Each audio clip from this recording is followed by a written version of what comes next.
बागवान भाइयों नमस्कार। हमें कुछ लोगों के मैसेज आए थे, 2-3 दिन पहले भी आ रहे थे, काफ़ी दिन पहले भी आ रहे थे। फिर माफ़ी चाहेंगे हम आपसे, समय के अभाव के कारण हम वीडियो नहीं बना पाते हैं। हमारे पास जो भी समय होता है हमारे जॉब के साथ साथ जॉब भी करते हैं, और जॉब के साथ साथ बगीचे को हैंडल करना थोड़ा टफ़ होता है।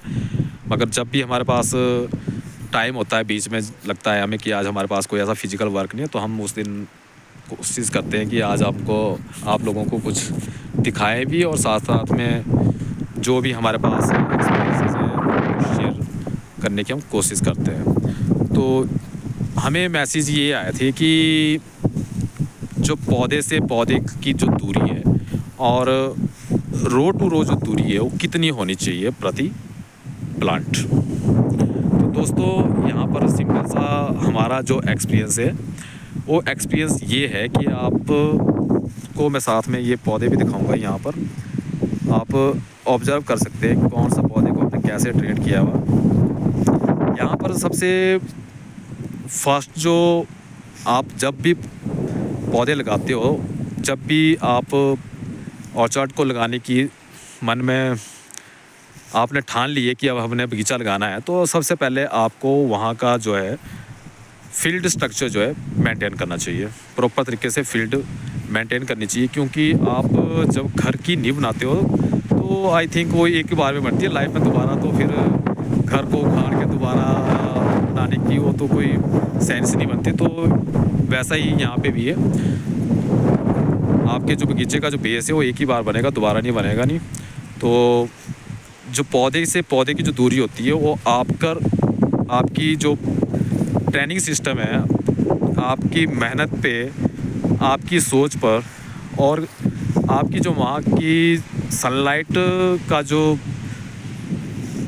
डायरेक्शन है उस पे निर्भर करती है कि कितनी दूरी प्लांट टू प्लांट रखनी चाहिए। हमारा यहाँ पर जो सबसे बड़ा टारगेट होता है वो ये है कि जब इसके ऊपर फ्रूट लगेगा तो उस समय जो सनलाइट है बिल्कुल एक एक दाने के ऊपर पड़नी चाहिए।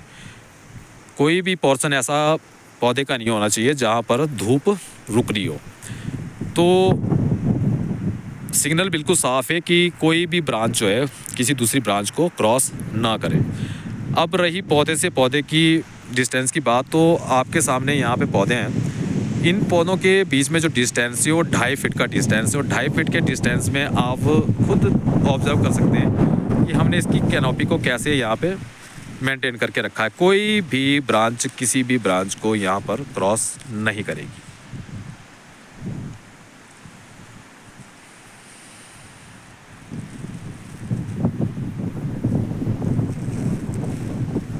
ये आपके ऊपर डिपेंड करता है कि आप उसकी कैनोपी को कैसे मेंटेन करते हो और कितने नज़दीक आप उस ब्रांच को रोकने में कामयाब रहते हो। आप ये देख सकते हैं 3 साल का पौधा, और 3 साल के पौधे के ऊपर हमने जितनी भी ब्रांचेस ली है उसके ऊपर किस तरह से कैनोपी बनी हुई है, ये देखिए। अब साथ साथ में एक पॉइंट और आता है कि इसकी जो प्रोडक्शन है वो आपने क्या टारगेट फिक्स करके रखा हुआ।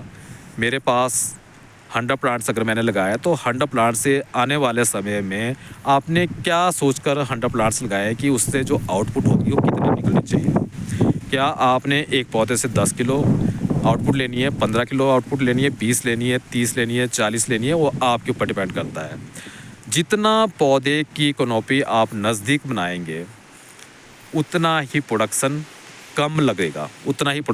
कम लगेगा, यानी जितनी छोटी आपकी ब्रांचेज होगी, जितना पौधा आपका छोटा होगा उतनी ही क्रॉप उसमें कम लगेगी। क्रॉप कम नहीं लगेगी, आप ये बोल सकते हैं उसकी जो प्रोडक्शन आउटपुट है वो कम होगी। जितना पौधा बड़ा होगा उतना ही उसमें ज़्यादा माल लगेगा, ज़्यादा क्रॉप लगेगी। तो बड़ा पौधा होगा तो इसके लिए आपको क्या करना होगा, पौधे से जो पौधे की दूरी है उसको भी बढ़ाना होगा, उसकी जो दूरी है वो भी ज़्यादा होनी चाहिए। अब यहाँ पर हाई डेंस एसडीपी जो प्लांटेशन है आपकी, हाई डेंसिटी प्लांटेशन जो भी है आपकी, इसमें आपकी जो प्लांट टू प्लांट दूरी होनी चाहिए वो कम से कम आपने 3 फीट की रखनी है। और जो रो टू रो आपका जो डिस्टेंस है, रो टू रो डिस्टेंस आपका निर्भर करता है आपके पौधे की हाइट के ऊपर, कि आपने जो पौधा है अपना कितना 9 फीट बनाना है, 10 फीट बनाना है, 11 फीट की हाइट लेके जानी है, कितनी लेके जानी है, 8 फीट की लेके जानी है, उतना ही डिस्टेंस आपको रो टू रो रखना चाहिए।